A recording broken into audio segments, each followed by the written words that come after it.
Opa, tudo bem? Eu sou o Luiz Camargo e seja muito bem-vindo.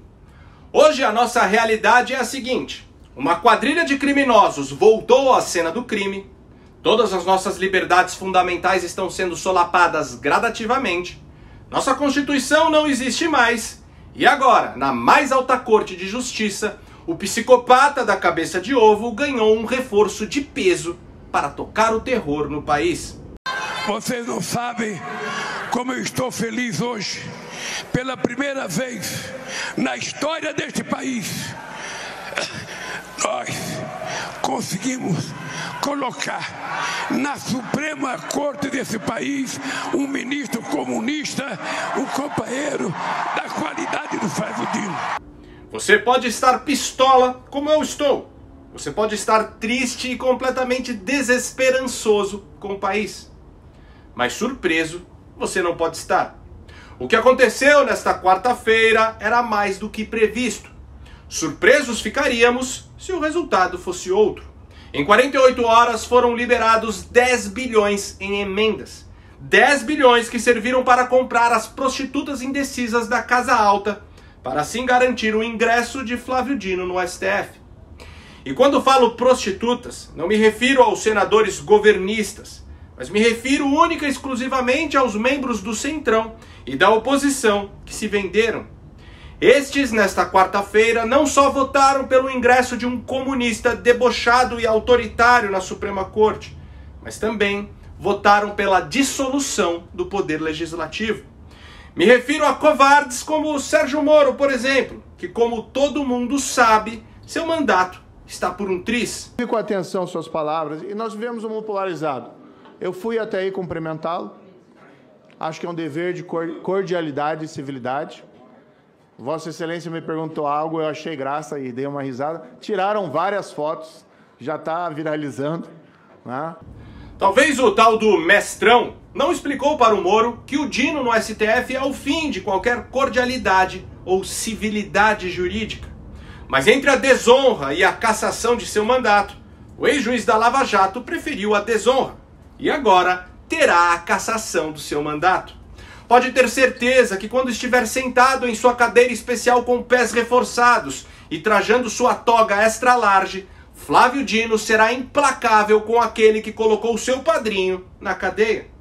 Inclusive, já nesta quinta-feira, depois de Moro ter cometido seu araquiri político, o Ministério Público Eleitoral do Paraná se manifestou a favor da ação que pede a cassação de seu mandato. A verdade é que Sérgio Moro, marreco que é, caiu em uma grande armadilha. E por sua vez, Lula está matando sua sede de vingança. Bom, no vídeo de hoje vamos fazer uma análise mais profunda de todos esses fatos. Moro, a aprovação de Flávio Dino, os verdadeiros objetivos do ex-presidiário ao indicá-lo, visto que Dino não era a escolha da alta cúpula do PT, e o que realmente nos espera daqui para frente. Pois uma coisa você pode ter certeza: mesmo que o comunista rechonchudo tenha ascendido ao panteão dos deuses togados, nem tudo está perdido. Pelo contrário, ainda temos uma oportunidade de ouro para frear toda a tirania que a Suprema Corte impôs neste país. Já já você vai entender por que estou falando isso. Mas antes, já deixe o seu like no vídeo e um comentário qualquer, nem que seja só um alô mesmo, pois isso faz com que a plataforma entregue o vídeo para mais pessoas. Aproveita também e confere se você continua inscrito no canal, acione o sininho das notificações e, se for novo por aqui, me dê essa moral e se inscreva no canal. Bom, como você já deve saber, por conta da perseguição sumária às vozes conservadoras nas redes sociais, este canal continua desmonetizado. É por isso que os vídeos não são interrompidos por propagandas. Desde setembro do ano passado eu não ganho nenhum centavo para fazer conteúdo aqui. Diante disso, se você acha meu trabalho importante, considere ajudar a manter esse canal em plena atividade, se tornando um patrocinador. Você pode fazer isso de duas maneiras: contribuindo com qualquer valor, através do nosso Apoia-se, o link está aqui na descrição do vídeo, e também fixado no primeiro comentário, ou você pode contribuir através do Pix. Minha chave Pix é o e-mail luiscamargopix@yahoo.com. Luiz Camargo Pix, tudo junto, luiz@yahoo.com. É só .com, não tem BR. Tenha sempre em mente que tudo que o Lula, Dino e toda essa corja que voltou à cena do crime mais querem é controlar as redes sociais justamente para que eles possam ter a hegemonia da informação, para que eles possam te manipular através da grande mídia que é financiada pelas propagandas oficiais do governo. E não podemos permitir que isso aconteça. É por isso que o seu apoio ao jornalismo independente é fundamental. Se desejar, dê um pause aí no vídeo para fazer a sua contribuição, que eu ficarei imensamente grato. Afinal, agora eu só posso contar com você. Feito? Então vamos lá. Como você já deve saber, durante a sabatina, o fotógrafo do Estadão Wilton Júnior flagrou uma troca de mensagens entre Sérgio Moro e um homem que o senador chama de Mestrão. Trata-se de um funcionário de seu gabinete chamado Rafael Travassos Magalhães, de 28 anos. Mestrão foi contratado por Sérgio Moro após participar da campanha do União Brasil no Paraná durante as eleições de 2022. Ele inclusive é citado em investigação do Ministério Público sobre suposto esquema de rachadinha no gabinete do deputado estadual Ricardo Arruda. Segundo o COAF, o assessor parlamentar tinha o hábito de realizar saques em dinheiro correspondentes a 70% de sua renda na Assembleia Legislativa do Paraná. Bom, na foto do celular de Moro, tirada pelo fotógrafo do Estadão, é possível ler a mensagem na qual o Mestrão aconselha Moro a não declarar o seu voto. Abre aspas. Sérgio, o couro está comendo aqui nas redes, mas fica frio que já já passa. Só não pode ter vídeo de você falando que votou a favor, senão isso vai ficar a vida inteira rodando. Estou de plantão aqui, qualquer coisa só acionar. Fecha aspas. Ou seja, está muito claro que Moro votou a favor de Dino, pois do contrário seu assessor, que sabe perfeitamente como seu chefe votou, não iria alertá-lo a não declarar que seu voto foi favorável. E para não restar sombra de dúvidas, eis que Moro responde consentindo com o alerta. Abre aspas. Beleza, vou manter meu voto secreto. É um instrumento de proteção contra a retaliação. Fecha aspas. Percebe como a vingança do Lula contra aquele que o colocou na cadeia está sendo concluída? Se bobear, esse fotógrafo, assim como outros jornalistas, já estavam devidamente brifados para tentar expor de alguma forma que Moro iria votar a favor do comunista. Não é por menos que Flávio Dino fez questão de debochar de Sérgio Moro quando foi perguntado sobre o que fez para conquistar o voto do senador. Aquele pedido depois das revelações do Estadão? Eu acho que somente ele e Deus sabem. Eu realmente não sei. Agora o ex-juiz da Lava Jato virou um pária, rejeitado pela esquerda e pela direita. Moro não encontra mais guarida nem mesmo no MBL. Como eu disse, entre a desonra e a cassação de seu mandato, o senador preferiu a desonra. Agora é uma questão de tempo para ser cassado, quiçá preso. Bom, o intuito do Lula ao ter indicado Dino para a Suprema Corte é seguir os passos de seu companheiro Nicolás Maduro. A Venezuela só se tornou uma ditadura propriamente quando a Suprema Corte Bolivariana cassou os poderes do Congresso, dando respaldo para que Maduro governasse via decretos. Aqui no Brasil, durante 13 anos, o PT fez um trabalho de base, aparelhando todo o judiciário. Hoje o ex-presidiário já possui hegemonia dentro da Suprema Corte, e Dino, diferente de Zanin e Luiz Fux, por exemplo, entraria como um reforço 100% ideológico, e não apenas político. Em pouco tempo, o Congresso Nacional pode ser completamente destituído de suas funções. Nesse caso, a Câmara e o Senado exercerão uma função estritamente figurativa. Serão mantidos apenas para que o nosso país possua internacionalmente uma aparência de democracia. Nós conseguimos colocar na Suprema Corte desse país um ministro comunista. Sou comunista, graças a Deus. Acho que essa já é uma resposta para ti. Eu sou comunista, graças a Deus. Acho que essa já é uma resposta para ti.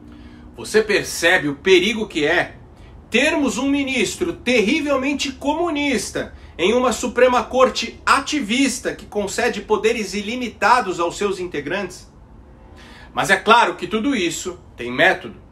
Carlos, na medida em que a gente tente adaptá-lo à realidade cultural de um povo. Não dá para você pegar o regime cubano, colocar no navio, trazer para o Brasil, decreto-lei número 1, socialismo à la cubana. Não dá certo. Eu acho que ele será demorado, ele será, penoso, mas será nos moldes em que a cabeça do povo brasileiro estiver preparada para implantá-lo. Acredito nisso, trabalho para isso, acho difícil, veja, eu sou tão pessimista que eu acho difícil que mesmo que a gente fizesse a revolução hoje nesse país, depusesse o governo, a gente para implantar esse socialismo levaria quanto uns 30, 40, 50 anos para implantar num país de tantas coisas como o Brasil. Por isso, ninguém precisa ter tanto medo que não vai acontecer tão imediatamente, tá? Nós precisamos plantar agora para colher daqui a alguns anos. No comunismo, a qual o Dino é um entusiasta, não existe o império da lei. No comunismo, a justiça e as leis devem servir apenas e tão somente à revolução. Temos que entender que a principal característica de um comunista é a amoralidade. Para compreender melhor como isso funciona, primeiro você tem que entender a diferença de imoral e amoral. Imoral é a pessoa que possui um senso de moralidade, ou seja, acredita em um conjunto de valores absolutos que deveriam ser perseguidos. Porém, ela opta em perverter esses valores no ímpeto de ganhar alguma vantagem para si. Já o sujeito amoral, ele não possui um parâmetro de valor, ele não acredita em uma verdade absoluta, ele não se norteia por nenhum tipo de código ético tradicional estabelecido. Para ele, tudo é relativo. Por exemplo, a fidelidade no casamento é uma máxima de valor moral. Nem todo mundo é fiel.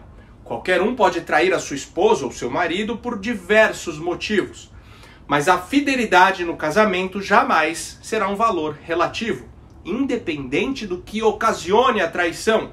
O ato da traição é reprovável em si mesmo.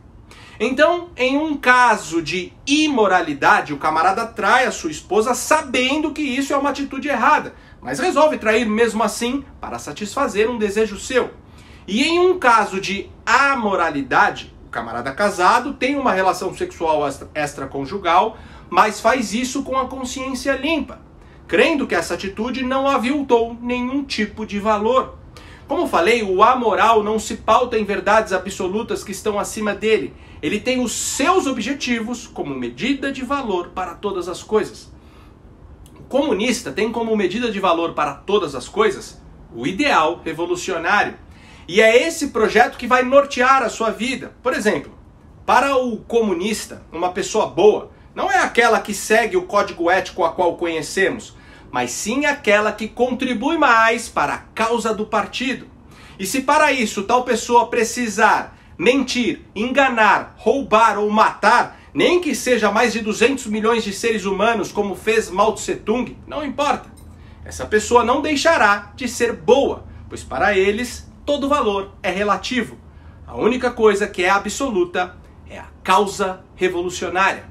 Tse-tung tem um livro fantástico chamado Sobre a Contradição, né? Tem 12 textos do Mao que eu gosto muito, não é sobre a contradição, e o Mao que eu gosto muito, não é sobre a contradição. Bom, por outro lado, não pense você que sua luta foi em vão. Como eu disse, assim que Dino foi indicado, a gente pode invadir as ruas, pressionar o Senado e assim mesmo o comunista rechonchudo garantir seu lugar no panteão dos deuses togados. E infelizmente, foi o que aconteceu. Só que agora podemos ficar com a consciência tranquila, pois fizemos a nossa parte. Fizemos o que deveria ser feito. Saímos às ruas, nos engajamos em campanhas, fizemos abaixo-assinado, lutamos até o último minuto e não nos acovardamos perante o sistema. Temos que ter em mente que mais importante do que simplesmente impedir a ascensão de Flávio Dino é essa corja que tomou o nosso país de assalto saber que o 8 de janeiro não serviu para nos deixar acuados em casa enquanto assistimos o país ser levado à bancarrota. Flávio Dino passou por uma das votações mais apertadas da história dos ministros que já foram indicados ao STF. Foram 33 votos contrários. E isso mesmo com uma liberação recorde de emendas. O Senado Federal é composto por 81 senadores. Em 2022 elegemos 27 senadores que ficarão até 2030 na Casa Alta. Porém, 54 senadores estão cumprindo a última legislatura. Em 2026, muito provavelmente tentarão a reeleição. Só que o povo não é mais burro, o povo faz conta e sabe quem faz parte da turma do dinheiro na mão, calcinha no chão. Por exemplo, a Soraya Trumbique, que foi eleita em 2018 com votos de bolsonaristas, com toda certeza será defenestrada da vida pública em 2026. O que significa que essa turma que se vendeu, que traiu o seu eleitorado, dificilmente conseguirá se reeleger. Em 2026 teremos a oportunidade de renovar completamente o Senado. E é claro que já estamos mais espertos em identificar quem são os oportunistas e quem são os conservadores de ocasião. Mas enfim, é inegável que se Flávio Dino fosse reprovado, seria para nós uma grande vitória. Porém, Lula indicaria outro aliado em seu lugar, talvez alguém até pior. No Brasil, o presidente indica os membros da Suprema Corte, e essa indicação sempre será feita de acordo com suas ambições políticas e ideológicas.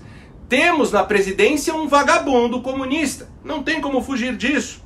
O que precisa acabar urgentemente é o ativismo judicial. A Suprema Corte americana também possui ministros conservadores e progressistas. Mas tanto conservadores ou progressistas se limitam às suas prerrogativas constitucionais. O que não acontece no Brasil. E a única forma de reverter essa situação não é impedindo a indicação deste ou daquele ministro, já que estas são inevitáveis, mas sim impedindo que estes ministros atuem à margem da lei e de suas prerrogativas. E isso só vai acontecer quando pelo menos um membro do STF sentir sobre os próprios ombros todo o peso da lei que deveria guardar. Imagine se isso acontecer justamente contra o ministro que manda e desmanda no país com mãos de ferro. É só dessa forma, através da acuação, através do temor da punição, que todo o STF voltará para o seu quadrado. E eu tenho plena convicção que o impeachment de Alexandre de Moraes, ou quem sabe até a sua prisão, não são medidas inatingíveis. De acordo com o artigo 41 da lei de impeachment, amanhã eu vou apresentar à mesa diretora, em nome da família do Clezão, um pedido de impeachment por desídia. Hoje já foi protocolado um pedido junto à PGR, porque é a PGR que pode denunciar por crimes comuns o ministro Alexandre, pela prática de 3 crimes em concurso formal, que podem apená-lo de 10 a 31 anos de prisão. Então nós precisamos, nesse momento, de pessoas não que sejam, que queiram mais leis, mas que cumpram as leis. Então temos que pedir para a Eliseta, antes que assuma um novo PGR, a eminente procuradora Eliseta Ramos, para que acolha e faça a denúncia do ministro Alexandre. Porque mesmo se ele não for condenado no STF, uma denúncia foi feita. E aí nós podemos circunscrever que existe um corporativismo que se protege. Aliás, ou a gente prende o Alexandre de Moraes, ou ele prende o Brasil. Senhoras e senhores, a advocacia merece respeito. E se a vida quer da gente é coragem, como diria Guimarães Rosa, e se a advocacia não é profissão de covardes, como pontuava Sobral Pinto, nós dizemos, respeitosamente, mas em alto e bom som, e os excessos que vêm sendo praticados por magistrados dos tribunais superiores nos causam indignação e merece nosso veemente repúdio. Nós somos essa voz, e essa voz não pode e não será calada. Nós não podemos admitir, senhoras e senhores, que advogados não tenham acesso integral aos autos de processo, que advogados não recebem contas parciais e seletivas de processo. Nós não podemos anuir com a prática de magistrados que não recebem a advocacia. Senhoras e senhores, nós não podemos aceitar de forma alguma que a advocacia seja silenciada ou tolhida nas tribunas perante os órgãos do Poder Judiciário. Eu continuo insistindo que o ambiente nunca esteve tão favorável para a queda do ministro da cabeça de ovo. O corpo do Clezão está exposto em praça pública. Uma sequência de ilegalidades cometidas por Moraes levaram à morte deste cidadão brasileiro que se encontrava preso ilegalmente. Eu fiz uma contagem e o ministro Alexandre de Moraes, no mínimo, violou 32 dispositivos. 32. Não é um, não é dois, não é três. São 32. Ele viola desde dispositivos da lei de introdução às normas do direito brasileiro, que estabelecem deveres ao magistrado e que devem ser cumpridos, porque ele não está acima da lei. Ele violou o Código de Ética da Magistratura Nacional, a Lei Orgânica da Magistratura Nacional, o Código de Processo Civil, que manda dar prioridade na tramitação de processo em quem está em grave estado de saúde. Agora, que prioridade foi dada em um processo em que 8 vezes se pediu a liberdade de um réu com estado grave de saúde preexistente ao cárcere, preexistente, ou seja, ele estava proibido pelo artigo 315 do Código de Processo Penal, é lixo, a lei é lixo. Ele estava proibido de dar uma prisão preventiva a quem está com estado grave de saúde. Meus senhores, onde é que existe parâmetro na justiça brasileira? O que aconteceu com os ministros que criticavam a preventiva, chamavam, como o Dias Toffoli fez, de pau de arara do século XXI. Essa foi a expressão que ele usou em 2018 para se referir à preventiva ilegal. Pau de arara do século XXI. E tendo pisoteado várias vezes, e eu vou encerrar com este fato, deputada, se me permite, tendo violado 32 dispositivos legais, tendo infringido 32 normas do direito nacional,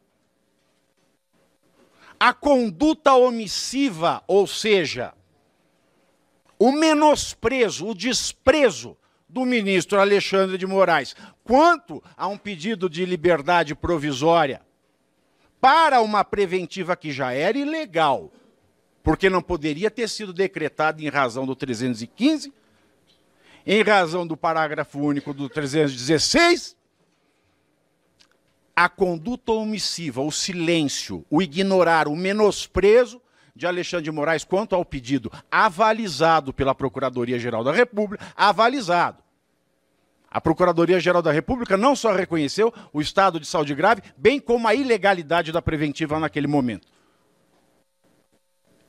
Ele ignorou, violando 32, no mínimo, dispositivos legais. E com isso, com essa conduta omissiva dolosa, o ministro Alexandre praticou 3 crimes. O crime de maus tratos na forma qualificada, do artigo 136 do Código Penal. O crime de abuso de autoridade por prisão preventiva ilegal, do artigo 9º da Lei de Abuso de Autoridade, que é a 13.869 de 2019. E o crime de tortura, que é previsto na Lei número 9.455, de 7 de abril de 1997. E o crime de tortura, na forma qualificada, porque nós temos o resultado morte, e majorada, porque ele é um agente público. O que me fez, na data de hoje, porque o Código de Processo assim nos permite, também a Constituição, provocar a Procuradora-Geral da República em exercício, a senhora Eliseta Ramos, a denunciar o ministro Alexandre de Moraes, a incorrer a uma pena que pode ir de 10 anos e 11 meses de prisão a 31 anos e 11 meses de prisão. Pessoal, pode ter certeza que não existe mal que dure para sempre. E outra, existem situações que chegam a um certo ponto onde o sistema precisa se voltar contra si próprio para se autoproteger. É por isso que essa derrota que sofremos na quarta-feira não pode servir para retirar nossas esperanças e nossa motivação de continuar lutando, de continuar pressionando o Congresso, de continuar se engajando em campanhas e manifestações. A luta pelo que é certo, a luta em defesa da nossa liberdade deve ser uma constância. Enquanto vivermos neste país, independente do que aconteça, devemos permanecer politicamente atuantes e permanentemente vigilantes.